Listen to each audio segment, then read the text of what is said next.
Hey, what's going on, guys? Welcome to the channel. Over the past couple days, Ariel Helwani and Jamal Hill have been going back and forth, calling each other out through YouTube videos. And this wasn't something that I was necessarily going to cover, but so many people have asked my opinion on this situation. And the way I've seen it covered in the media, I feel like it's extremely biased. And I feel like there's something going on here that is so blatantly obvious. And it infuriates me because I've yet to see not one person mention it. So we're going to discuss that in this video. We're going to look at a bunch of different clips from this entire saga between Ariel Helwani and Jamal Hill. But also, Jamal Hill said something in one of his videos that I thought was completely embarrassing.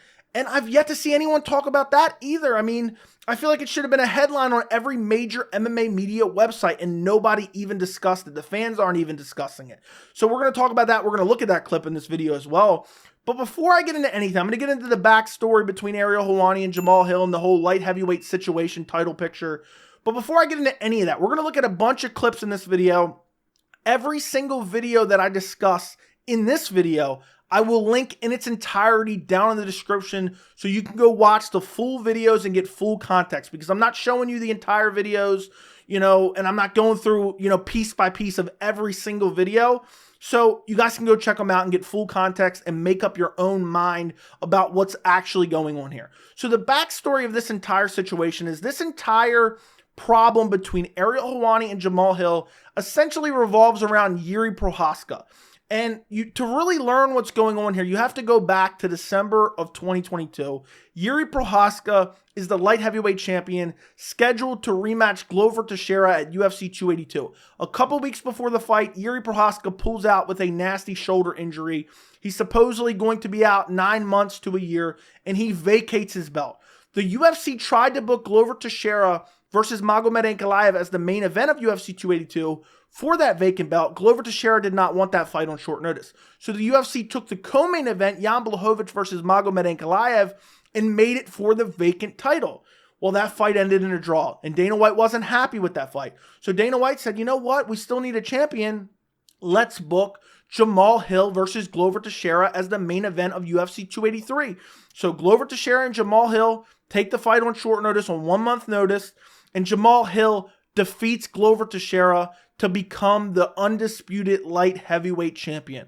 Well, we're waiting on a Jamal Hill versus Jiri Prochazka fight. That's what people have been waiting on since January of 2023, since UFC 283, where Jamal Hill became champion. Unfortunately, in July, Jamal Hill tears his Achilles playing basketball with Daniel Cormier. Super unfortunate. And then supposedly he vacates his belt. We're going to talk about that in this video. But if you go back to UFC 283 after Jamal Hill won the title, he went on Ariel Helwani's show, the MMA Hour. And Jamal Hill had some issues with the way Ariel Helwani had spoke in the lead up to this. At the same time, a week or so before, you had the entire Dana White, at 53 years old, slapping his wife at a club in Mexico. And you had a bunch of people who were kind of defending Dana White, and Jamal Hill made some comments that could come off as him defending Dana White. And Ariel kind of took issue with those and kind of, asked him questions about that. And just Jamal Hill felt like Ariel made him look bad on the MMA Hour, or attempted to make him look bad on the MMA Hour, which he mentions in some of these videos. But also on top of that, he took issue with Ariel Helwani suggesting that he thought Jiri Prochazka was still the best light heavyweight in the world, even though that now that Jamal Hill was the undisputed light heavyweight champion. Obviously, he's not going to like that. They kind of discussed it. I'll link that full interview down below as well. But essentially, that's the entire backstory. Up until recently, Ariel Helwani does an interview with Jiri Prochazka, and Jamal Hill did not like this. And Jamal Hill just tore his Achilles, and he's no longer champion, supposedly. And Jamal Hill now put out a YouTube video, basically going after Ariel Helwani. And we're going to take a look at the first clip here in a second.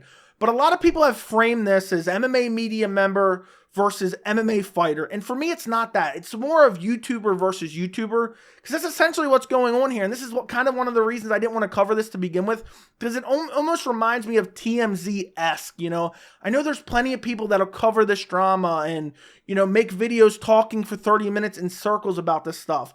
But I'm just going to cover what's been going on, the narrative that I think has been, mainly covered and my problems with that narrative. But let's take a look at the first clip of the first video that Jamal Hill released on his YouTube channel calling out Ariel Helwani. This message is for Ariel Helwani.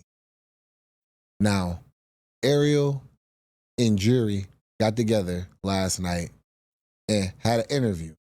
And as a lot of you already know and have seen Ariel's dirty, sneaky tactics that he likes to use to get over on fighters. And he does this all the while being completely, man, just a punk about it and doesn't own up to any of it. Keep throwing shade at me. You have an agenda, have a problem with me for whatever reason. So there you have Jamal Hill saying Ariel Helwani, has these dirty, sneaky tactics he uses when interviewing fighters, and he attempts to get over on fighters and push certain narratives. And what he is talking about is an interview that Ariel Helwani did with Jiri Prochazka. And in this call-out video, basically Jamal Hill goes through and listens to the questions and answers between Ariel Helwani and Jiri Prochazka and reacts. We're going to take a look at some of that. We're not going to take a look at all of it. One of the first questions that Ariel Helwani asked Jiri Prochazka was, what were your first thoughts when you found out about the Jamal Hill injury? Because a lot of people were speculating, oh, Jamal Hill, Jiri Prochazka coming up this fall, maybe 293, maybe 294. And then we found out that Jamal Hill was injured right as we thought Jiri Prochazka is going to come back. And Jamal Hill sits there and listens to the entire question and answering of Jiri Prochazka. And Jiri goes into the narrative that basically Jamal Hill was kind of getting up there in weight in his off time, and he's playing basketball. What is he doing playing basketball? And that's what happened, and he tore his Achilles. And this is a narrative that a lot of fans have run with. Jamal Hill, he doesn't have that Yoel Romero body type. He doesn't have that Jalton Almeida body type. And a lot of people were saying, oh, Jamal Hill, if he wasn't so fat and he wasn't playing basketball, he would have never tore his Achilles. And, Jiri Prochazka doesn't outright say that, but he kind of alludes to that in answering the question. And Jamal Hill kind of took issue with that. And I think some of Jiri's answers are what actually got Jamal Hill a little bit fired up. But essentially, that's the first question he asked.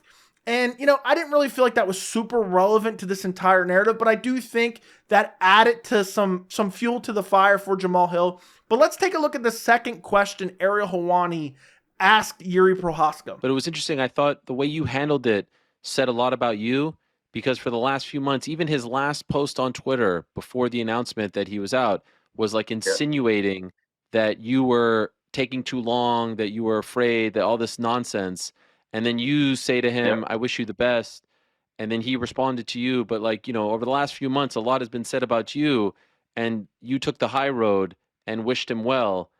I thought was a very classy thing that you did on your part. So there you have Ariel Helwani. He doesn't really ask a question. He's just brown-nosing Jiri Prochazka, saying how great it was the way he acted after Jamal Hill tore his Achilles and the way he reacted to Jamal Hill's injury. And it was so classy and so much respect. And it says a lot about his character.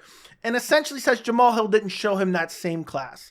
And references a tweet that Jamal Hill supposedly put out, which we're going to talk about in a second, and just says, you've been hearing a lot over the past couple months, and, for you to come out and just be nothing but respectful shows to your character. So essentially what he's doing, he's putting Jamal Hill down while kind of elevating Jiri Prochazka's response. Now, I don't necessarily have a massive problem with what Ariel said here, but what I do have a problem with is Jiri kind of just crapped on Jamal Hill. It wasn't too bad. But the question before that you didn't see, when Jiri talks about Jamal Hill's weight and talks about the injury and talks about why is he playing basketball, that's kind of the opposite of being super respectful of the injury in a way. That at least that's my take of it. And Ariel Helwani just sat through it. He lived it. You just heard him talking about Jamal Hill's weight. And now all of a sudden you're saying, well, you're so classy and it was so great of you. Well, Jamal Hill watches this on his channel and he reacts. Let's take a look at him reacting. Now, he is attempting to try to give him props to up him while subliminally trying to take shots at me. All right? Trying to basically, so you thought he took the high road and that was a classy move on his part. What did I say? What did I say about him? What did I say about his injury? So there you hear Jamal Hill asking, Well, what did I say? You know, you're elevating Jiri and saying he's so classy for the way he responded to my injury. But what did I say bad about Jiri Prochazka's injury? Because I wished him well as well. And what Ariel is referencing here is over the past couple months, Jamal Hill's been asked, when's the fight with Jiri Prochazka happening? And Jamal Hill has said, I don't know. Where's he at? You know, where's he at? He's calling me out online, but where's he at? I don't know when we're fighting. And I think this is more on the UFC than anyone because nobody really knew. When is Jamal Hill fighting Jiri Prochazka? Jamal Hill fought in January. He's ready to fight. I don't know why they didn't make another fight over the summer for Jamal Hill if he was ready to fight. He could have been in training camp instead, and now he's injured, and now we're not getting the fight. And if Jiri isn't ready till October or November anyway, we could have had Jamal Hill fight and then return later this year anyway, maybe in December. But that is what Ariel's referencing, is Jamal Hill answering some questions in interviews, saying like, you know, I'm tired of waiting and I'll take next man up and certain things like that. And then on top of that, you had a tweet from Terrence McKinney saying Jiri Prochazka would rather climb a mountain than fight Sweet Dreams, talking about Jamal Hill. And Jamal Hill then retweeted it and said, I see no lies. So that is what Ariel Helwani's referencing. Now, Ariel is kind of being over-exaggeratory with it, like acting like, oh, you've heard so much over the past couple months. But that is what he is referencing, those articles and those quotes from Jamal Hill and that particular tweet from Jamal Hill. Now, Jamal Hill goes on to discuss or play a clip of him talking about Jiri's injury, you know, saying, I want him to have the time he needs to heal and basically be nothing but respectful to Jiri. And he was mostly respectful to Jiri throughout this entire last, 6 months or so, 7 months or so. But the problem with that is you can say 100 great things. If you say one negative, that's always going to get picked up by the media and it's always going to be asked to the other fighter. And that's exactly what happened here. Now, Jamal Hill goes on to say something else that I want to play because I think it's very interesting to add context to something we'll talk about later. Let's check out that clip. I want to make sure he's good. I want to make sure he has the time that he needs. This is the day before I got hurt, before any of the relinquish of the title or anything. These are my words. So, Ariel, I'm going to ask you, and be a man, bro, because that seems to be a hard thing for you. Where did I say it at? So there you hear Jamal Hill. He's discussing a clip that he plays in his video, basically being nothing but respectful to Jiri Prochazka and saying, I hope he has all the time that he needs to recover from his injury. And he says, look, this is the night before I got injured. This was the night before I ended up relinquishing my belt, which I think adds context to something we're going to discuss later. But he asked, Ariel, where did I say these negative things? I've said nothing but positive stuff, and I've said all these positive things. What Ariel is referencing is the couple times you've said, oh, I'm tired of waiting for Jiri Prochazka, and the tweet that you retweeted saying Jiri would rather climb mountains than fight me. That is what Ariel Helwani is referencing here, and I understand Jamal Hill was respectful 99% of the time. You can say 100 things, and you say 99 of them that are positive, you say one negative. That is the thing that people are going to remember and they are going to latch onto. And of course, Ariel is going to ask Jiri Prochazka about that. So then as the interview goes on between Ariel and Jiri, and Jamal actually watches it in his video, but we're not going to look at that. Essentially, Jiri says, oh, this is kind of trash in his broken English, talking about the way Hill was talking about him. And then goes on to say, I'll probably end up fighting Alex Pereira later this year. And Alex Pereira, I felt like what he was trying to say was Alex Pereira is more technical than Jamal Hill, but what he said was Alex Pereira is an upgrade. And then Ariel Helwani asked Jiri Prochazka another question. Let's take a look at that. Would that mean, I was just going to ask you, who do you think is a tougher opponent, Alex Pereira or Jamal Hill? Does that mean that you think Alex is a little bit tougher? So there you hear Ariel ask Jiri for clarification. Does this mean you think Alex Pereira is tougher than Jamal Hill? And Jamal took issue with this. Now, for me personally, the way Jiri was speaking, that sounded like what he was saying. That sounded like what he was alluding to. There's no issue with this question. This is a fine question by Ariel Helwani. This is just Jamal Hill being a little bit sensitive. Now, Jamal Hill goes on to listen to some more of the interview and complain about that question and then discuss, I just wanted a timetable for your return. That's why I was saying, I'm tired of waiting and where are you at? And, Ariel was kind of brown-nosing Jiri Prochazka again for climbing a mountain, acting, how great he was for climbing a mountain. And Jamal just listens to that through his initial video and then just compliments Jiri more and more and more. And then finally, towards the end of Jamal's initial video, he essentially says, you know, Ariel, you're a bitch, you're weak, and just goes off on Ariel Helwani. Now, I want to take a look at a partial clip from that kind of diatribe that Jamal Hill went into insulting Ariel Helwani, because I feel like this is something that a lot of people kind of skimmed over, and I thought it was very important from this video of Jamal Hill. Let's take a look at that. You know, and another thing to think about is the simple fact of, I'm not Rampage, bro. I'm not Rampage. I'm not gonna have the whole little playful little thing back and forth with you like that, bro. You keep disrespecting me and disrespecting my name, I'm gonna come see about you. Eventually, at some point, we'll be in the same room. The fact that I'm a man and a gentleman, you know, regardless of anything, I'm a gentleman, is the reason why you would be okay.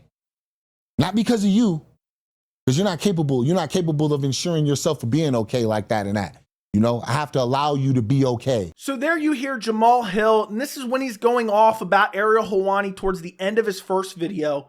And essentially he goes on to say, I don't play these games. You're going to have to see me eventually. You're going to have to be in the same room as me eventually.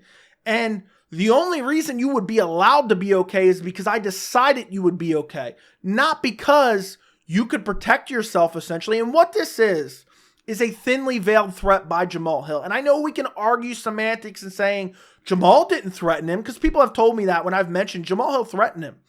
This is a grown man who happens to be a trained killer, a trained MMA fighter, threatening another grown man because he doesn't like the way that he frames questions to another grown man. And in my opinion, that is unacceptable. A MMA fighter, a UFC fighter, a UFC champion threatening an MMA media member because he doesn't like the questions that he asks, because he thinks these questions are so bad. He cannot like the questions. He can call out Ariel for saying, oh, these are leading questions and these are dirty tactics and you're just trying to get certain answers out of people and you're trying to stir the pot. That is fine. Call him out for that. But the fact that you were threatening him, and he kind of starts to backtrack it a little bit and like, oh, I'm a gentleman and I would never do. No, he's threatening him. He's threatening him. He's like, I don't play these games. You're going to have to see me in a room. I think it's disgusting. And I think people should have been talking about that. People should have been saying, oh, Jamal Hill threatens literal violence on an MMA media member because he doesn't like his questions.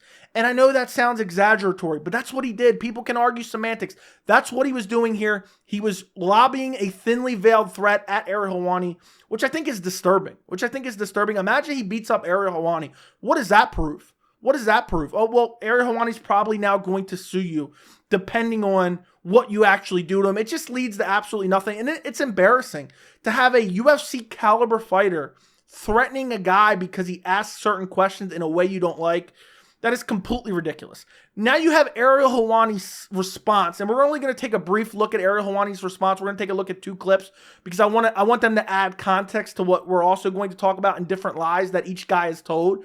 But I don't want to look at too much of it because there's music in the background. It's annoying. But let's take a look at a clip of Ariel Helwani's response to Jamal Hill's video. And I don't know where we got off on the wrong foot, because the last text conversation that I had with Jamal was actually a very nice and cordial one.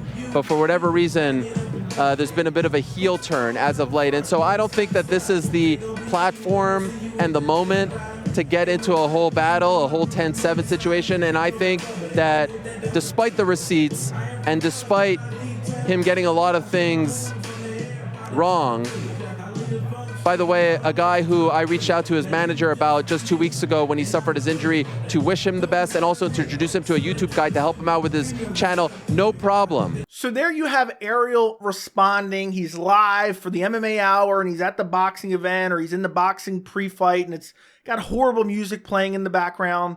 But you have Ariel saying, you know, I don't know where all this is coming from. Ariel knows where it's coming from, okay? He's kind of playing a little bit victim here.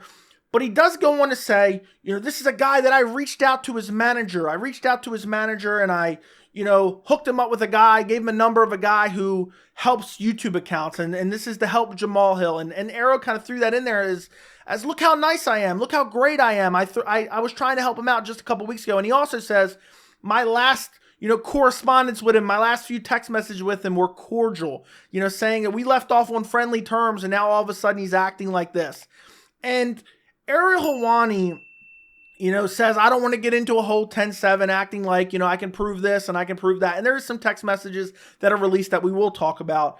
But Ariel just essentially, kind of, says, oh, we're not really going to do, I'm not going to do this right now. And I don't want to get into this right now. And then eventually goes on to kind of inviting him on the show. We'll take a look at one more clip from Ariel Helwani. I would love to have you on to figure this out, to settle this, because I think there's a lot of misinterpretation. And in case you think that I am trying to get views, I don't cut up the videos. I'm not making 20-minute monologues about you and all that stuff. But in case you think I'm trying to get views, clickbait, all that stuff, I'll tell you what, if you do come on the show, I will give you the full entire interview, and you can post it on your YouTube channel, you can cut it up, you can post the entire thing, you can have all the views that you want, and I'll only promote that link. So there you hear Ariel Helwani essentially invite him on the MMA Hour, say we can hash this out man to man, and, I'll give you the entire interview. You can upload it to your YouTube channel. If you want to accuse me of just looking for views and looking for clicks,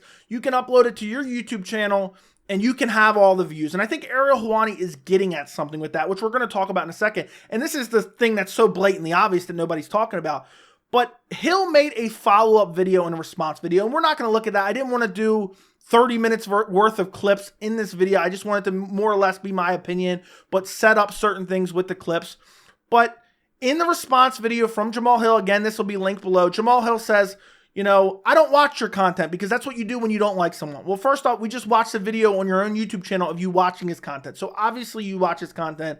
So that's kind of a lie. And maybe that's splitting hairs because, he's only watching it because it involves him or the guy that he might be fighting upon his return. But you do watch his content. And then also you have Jamal Hill show some text messages where he says, look, our last few text messages were not cordial. And that's kind of up for debate because essentially there was some Twitter back and forth between Rogan and Ariel, and then Jamal Hill said, well, what was our interview? If you're not putting words into people's mouths. And, then he said, I thought, here's a text message that you sent me back when we did the interview. And then Jamal Hill says, well, that was before I watched it back and realized you did some terrible stuff in the interview, essentially is what he said. And so Jamal Hill kind of proves that Ariel was kind of lying about the text a bit, or bare minimum, at least, underselling them and saying, they were cordial, they were fine, because they weren't like terrible, but at the same time, they weren't necessarily good. And then he also goes on to say, you didn't reach out to my manager and bring me up. He brought me up. You didn't bring me up. Ariel Helwani then released some text messages with Jamal Hill's manager, and Ariel Helwani clearly brought Jamal Hill up and said, here's the information for the guy that helps run YouTube channels for Jamal Hill, who's going to be needing to do YouTube a lot in his time off because he has a significant injury, might as well grow his YouTube channel in the time off. And so basically you have Hill kind of exposed as lying, maybe not necessarily, maybe, he didn't pick up on it from his manager, maybe his manager didn't tell him the full story, or maybe we're missing some type of context from this, and maybe we'll find out more context over the next couple days. But what I really think is going on here, to sum this whole thing up, is you have Jamal Hill, who's being a bit too sensitive. You have Ariel Helwani asking typical leading questions like Ariel Helwani does. And on top of all that, I think you have a Jamal Hill who hasn't fought in 8 months, who's starting up a YouTube channel over the last couple months.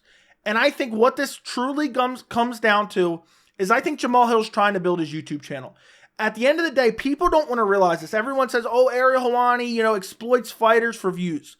Ariel Helwani is a bigger name in MMA than the majority of the UFC fighters. That's sad to say. It's not all of them, but it's the majority of them.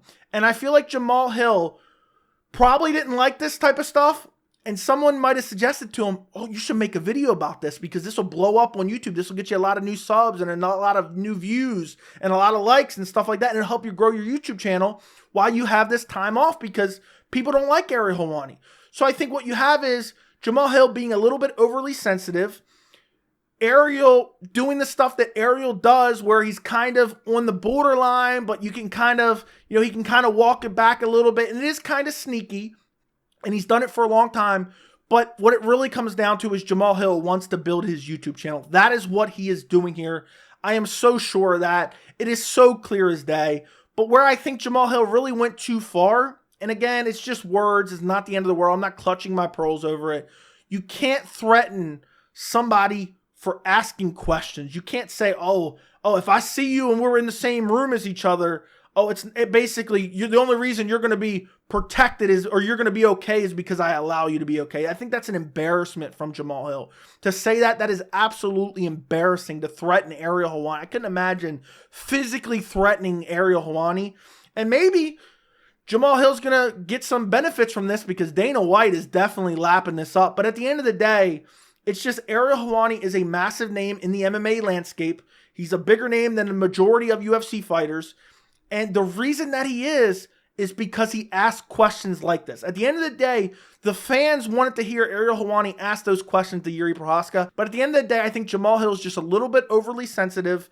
And I think it angered him. And then I think he's probably talking about it amongst people. And they were like, oh, you should make a YouTube video on this and it'll help really grow your channel. And that's why it's back and forth. And then Jamal Hill invites Ariel Helwani to come on his show. He said, I'm not coming on your show. You can come on my show. And I don't know what's going to be the end conclusion of all this, because is Ariel Helwani going to come on Jamal Hill's show? Probably not, but maybe if it's live. I think Ariel Helwani is going to want it to be live so everyone can see it in its entirety, or Ariel is going to want to record the entire thing. But Ariel typically doesn't say certain things unless he can back it up with proof. So don't be surprised if on Monday on the next edition of the MMA Hour, we see a 35, 45-minute diatribe of Ariel picking apart Jamal Hill's statements and then backing it up with certain information. But from what we can see right now, both guys have kind of exaggerated certain things or misspoke on certain things or outright misrepresented the truth on certain things. Ariel about the certain text messages, his last text message exchanges with Jamal Hill. And then for Jamal Hill saying, oh, well, Ariel didn't reach out and mention my name. My manager mentioned my name. Ariel released the text. He clearly did. And then you have, Ariel called him, which was kind of, I didn't play that clip. Ariel said, I called him immediately after this whole thing and tried to, deal with it man to man. And Jamal Hill says, well, I was with my kids and I texted him. Ariel kind of left that part out. And I called him back after that later that day and Ariel didn't answer. So what I see here is two grown men stirring up a drama. And honestly, it's just so embarrassing. Who cares about any of it? That's the way I see it. Who cares about any of it? But let me know what you guys think down in the comments. Do you think Jamal Hill's just doing this to build up his YouTube channel? I'm genuinely curious. Let me know what you think. Don't forget to like the video. I'm sorry the video is so long. I tried to keep it short, but don't forget to like it. Don't forget to let me know what you think. And don't forget to subscribe to the channel. Thank you so much for watching.